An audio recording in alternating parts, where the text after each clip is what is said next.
Hey, Chris Lipe here.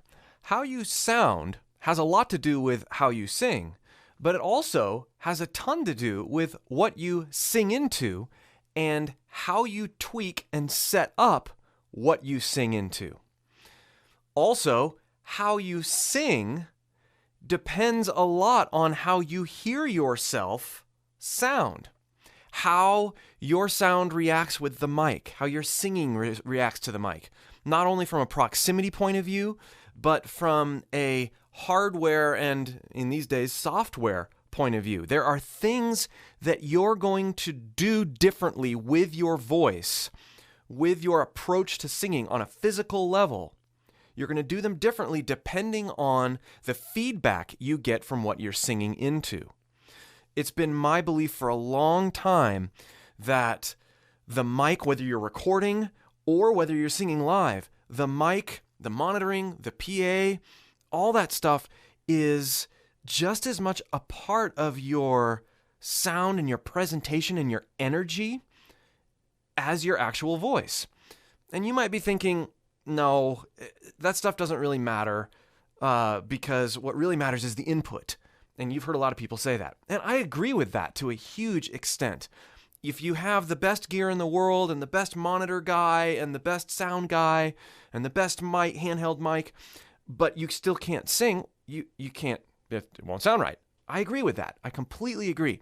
But if you are exploring sounds like we've done on this channel, aggressive sounds, dynamic sounds, and you're not setting yourself up right with the right environment when it comes to either capturing or delivering your sound, because in these days and ages, we all sing into a mic if we're performing, right?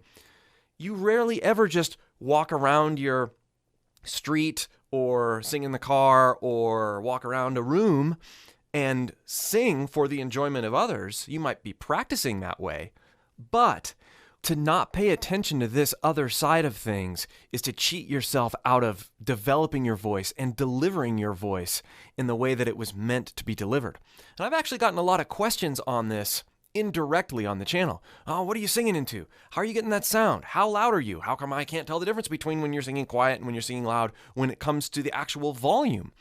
These are questions I've gotten, and I've also gotten people asking about, how can I get a better, more developed sound when I record my voice or singing live? So in this video, I'm going to show you how I get my vocal sounds from a signal chain point of view, from a sound point of view once it comes out of my mouth. Is everybody going to have the gear that I have or the software that I have? No. Am I trying to sell you any gear or software? No, there are lots of different ways to do this, but by me showing you my signal chain, you can do some digging in terms of, this mic could work, or this sort of compressor, or this plugin, or this little box. It's all kind of the same stuff. Once you know how to use, or once you know how to tweak, and the know how to tweak thing is really just get your finger and start moving knobs while you're singing. Or record a little something and move some knobs and see what happens. It's way more about that than it is learning a particular, I got to get this compression ratio and I got to have this EQ and numbers have never mattered. What matters is what sounds right and what feels right, particularly when we're singing into stuff like a mic and a preamp or a mixing board and we're hearing ourselves back through PAs or whatever. What really matters is, are we feeling right when we're singing to get the sound that's coming out of whatever we're singing into? So I'm going to go through my signal chain here. I'm going to make lots of fun noises and I'm going to sing a little bit, and I'm going to show you the huge difference between arbitrarily singing into something and intentionally singing into something and making it a part of your voice, making what you sing into a part of your voice.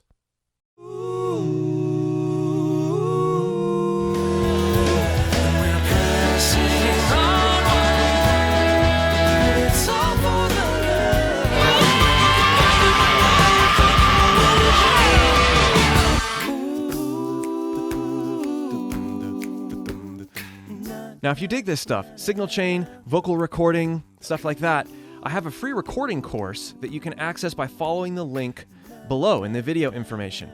I go into not only recording, multi-track recording, signal chain for vocals, but I also talk about recording and show you how to record different instruments.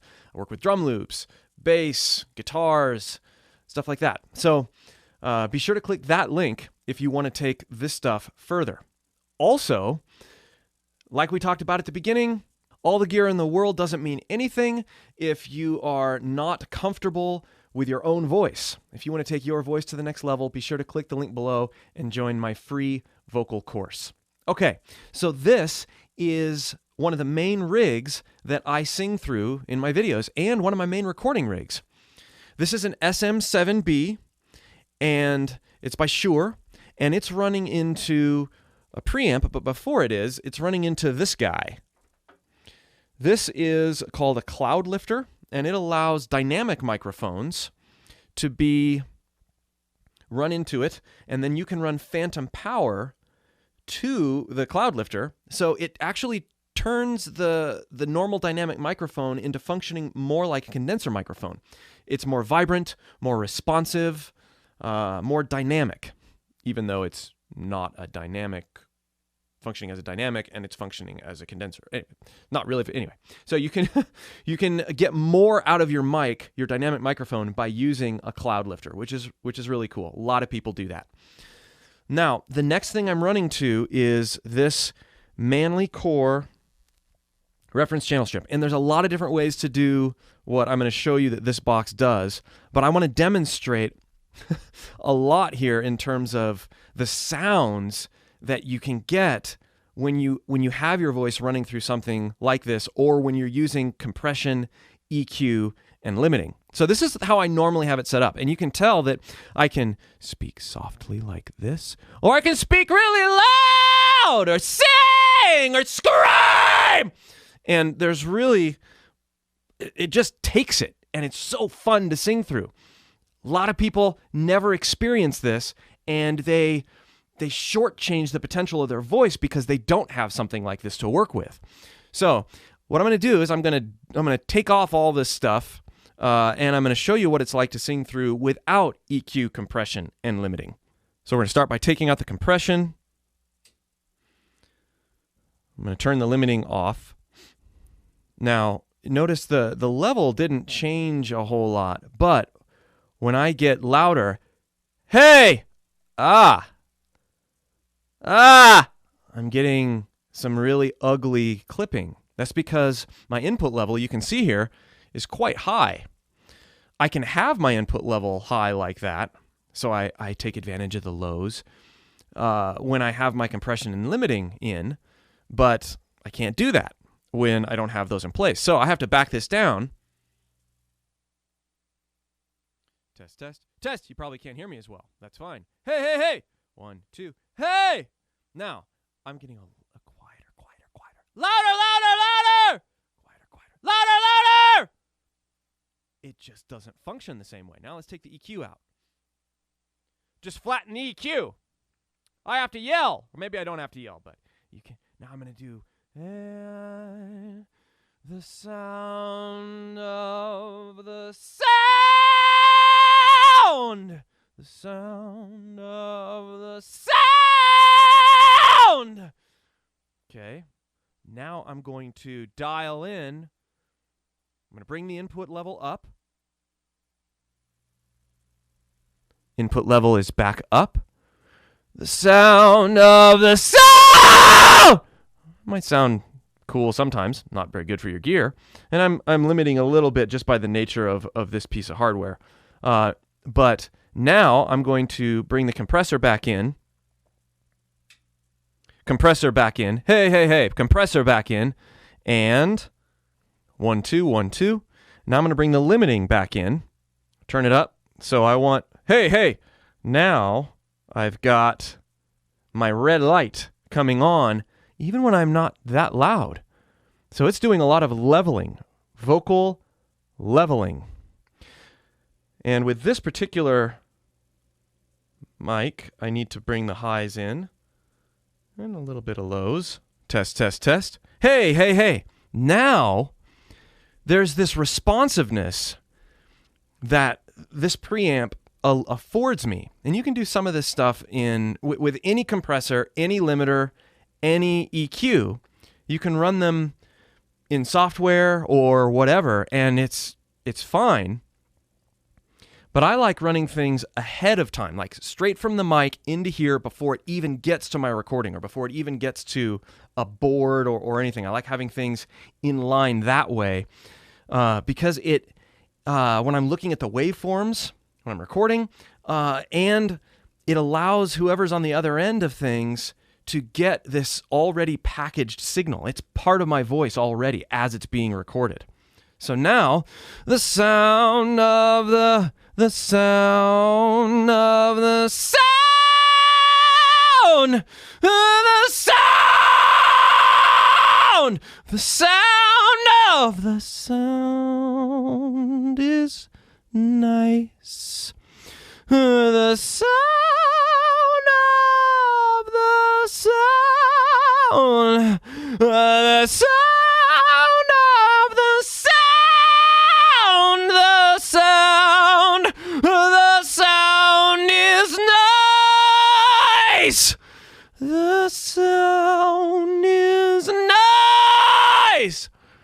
The amazing amount of dynamic control that this helps me with allows me to freely sing, to freely use the dynamics that I'm hearing in my head without being afraid that I'm going to cause problems, that I'm going to clip, that I'm going to, and I might clip a little bit, but that's okay. What I really care about is that I can perform uninhibitedly. So how did I come about the settings as you see them? Well, of course, they're different for different boxes. This is an opto compressor, this is a hardware limiter, and this is a nice parametric EQ. It really is just by singing something, doing exactly what I'm doing here, and sensing the response. Turn the compression down. Hey, hey, low! I'm low! I'm low, I'm low, I'm low, I'm low, I'm low, I'm high, I'm low, I'm high! Low, I'm high, low, I'm high! What I've noticed is that faster attack and release times for the dynamic singer, you know, when you want to go like this and do sounds like that, you can use the compressor to help you get into those notes. And you start to feel the compressor. If you can hear yourself okay, you start to feel it as you're singing. Really neat. Same with limiting. I like the limiter to work quickly. So you can see I've got the release, which a release is basically how long the limiter acts after it kicks in. And I want it to go away quickly so that I don't get this sort of pumping effect. Okay, so now what I'm going to do is I'm going to record just a little something here, and then I'm going to show you what I do on the back end, the software side of things, that helps, it shows you the potential for how you can help things sit either in a mix or just understand more about what to add or tweak in addition to this to get the sounds that a lot of us hear on our favorite recordings or even live, but we don't know we're hearing. We think that it all falls on the responsibility of what the vocals are doing, but that's just not true. A lot of it has to do with signal chain when it comes to what you're hearing. So I'm just gonna record something quick here and then show you how to tweak it over there. I made my bed, you made your bed. I made my bed, you made your bed. And I say fine. And I say fine.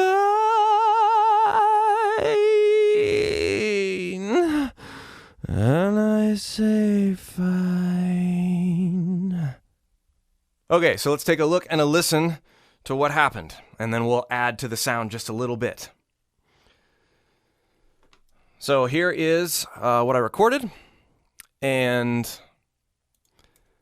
notice that it got pretty close to the top, but the waveform's pretty even. Like, for as quiet and as loud as I got, that's because of the compression and the limiting. Now we'll listen to it just without anything else other than what came through the preamp and the mic. I made my bed, you made your bed. I made my bed, you made your bed. And I say fine. And I say fine.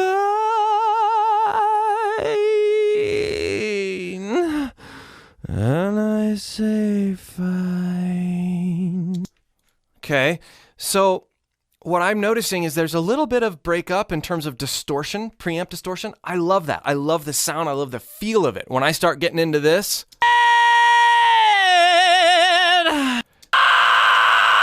I like that sound. I think it sounds great. Now, I'm going to add even more to it and just experiment with it. There were a couple times where you could tell I needed some sort of popper stopper, or I needed to work the mic a little differently. Right. Made my bed, you made your bed. The bed has a little bit of a b thing on it because I wasn't reacting with the mic that well, but in a real recording situation, I'd probably do something different. Okay, so we're gonna put it down here on this track now, and this track has an additional channel strip on it, and you can use lots of different channel strips, but this one has some saturation on it, which is really fun to experience. So we're going to listen again. Made your bed. I've also got a bit of reverb. Made your bed. A room reverb. I've got a hall reverb and some delay. Made your bed. I made my bed. You made your bed. Here's just the room. Made your bed. I made. It's a shorter reverb. Made your bed.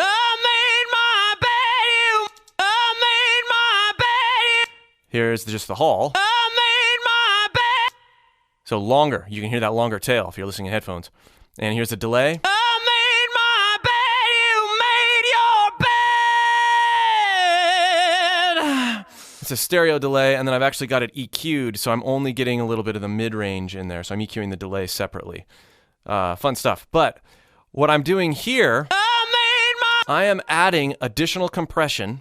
Again, that's right. I'm adding more compression back to my voice. And a lot of the things that you hear me do performance-wise on the channel, this is almost exactly what I use, this signal chain. And I also add some saturation. Now listen to the difference here. I'm going to actually brighten the mic up a little bit more EQ-wise. In my bed, you made your bed.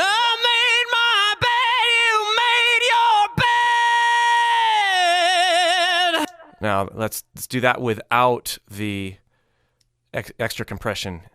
In my bed, you made your bed. I made my bed, you made your bed. Now we got this. Bed, I made my bed, you made your bed. Oh, it just sounds so good. So I'm rolling off the lows a little bit here. I'm adding a little bit more saturation. I might even add more saturation. Bed,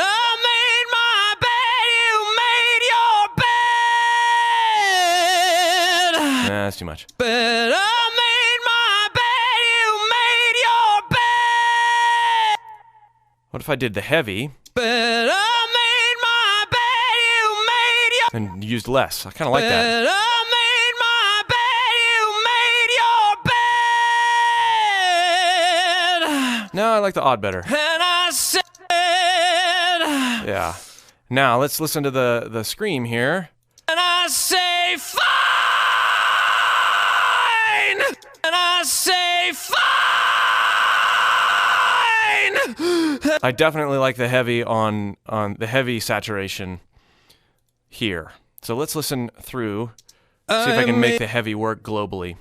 I made my bed, you made your bed. I made my bed, you made your bed. I'm gonna turn the reverbs back on, as well as the delay. I made my bed, you made your bed. I made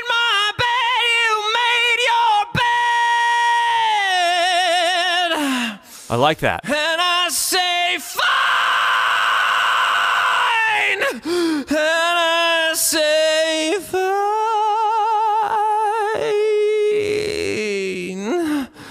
And I say fine. So I hope this has given you a little glimpse into the potential behind using gear, selecting a microphone, selecting a preamp, getting to know your gear and how your voice works with that gear or whatever gear you happen to be singing into. I know a lot of guys who will only sing into a certain mic when they play live because they're comfortable with how it reacts to their voice. And of course, in the studio, there's a lot of that too, using things that react well with your voice that you not only, a lot of things are going to react well to your voice.